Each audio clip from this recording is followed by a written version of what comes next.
Good morning, phlebotomist. Didn't you forget to do something? No, you didn't forget to say goodbye to the patient. That tube over there. You forgot to mix it. No, that's really not good enough. Do you know why you need to mix the tube? Well, let's take a closer look at that tube, shall we? No, I don't think they forgot to wash the tube. Those spots are supposed to be there. Those are the additives, which either cause the blood to clot or to not to clot, although sometimes they're there for other purposes too. Do you know what happens when we don't mix a tube of blood?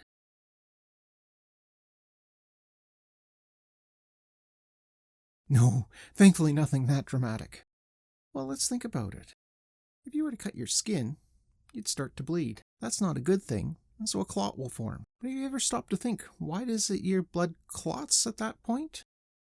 Well, there are two main reasons. The blood encounters a foreign surface, and the blood stops moving. When you draw a tube of blood, both those things are going to be true, and so a tube of blood will naturally start to clot. If we don't want the blood to clot, we're going to need to get those additives from the outside of the tube to the center of the tube. Otherwise, we might get tiny little fragments of clot forming. And those tiny fragments are incredibly sticky. They can stick to the machine, and they can stick to the test, and that can give us a lab error, and we don't want that to happen. Do you know how to mix a tube? Let's see if your coworkers know any better. Well, that will make a great martini, but it's no way to mix a tube. Do you know how to mix a tube? Well, I say that's very impressive, but it's far too risky and inconsistent. Do you know how to mix a tube? No, that's much too fast. You'll break up all the cells. Well, you're not going to damage any cells at that rate. But we don't have all day.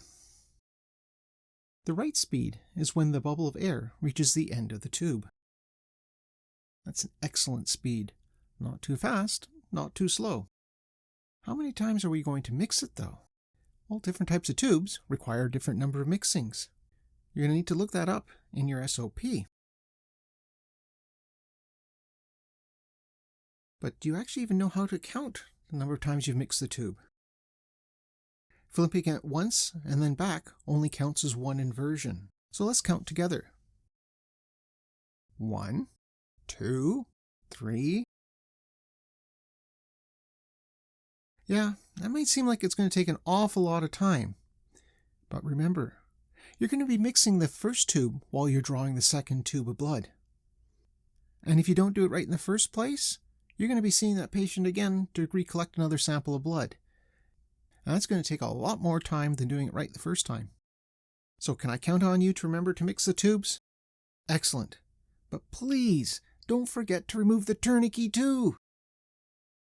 1, 2, couldn't be true. 3, 4, won't know for sure. 5, 6, that's almost it. 7, 8, there is no debate.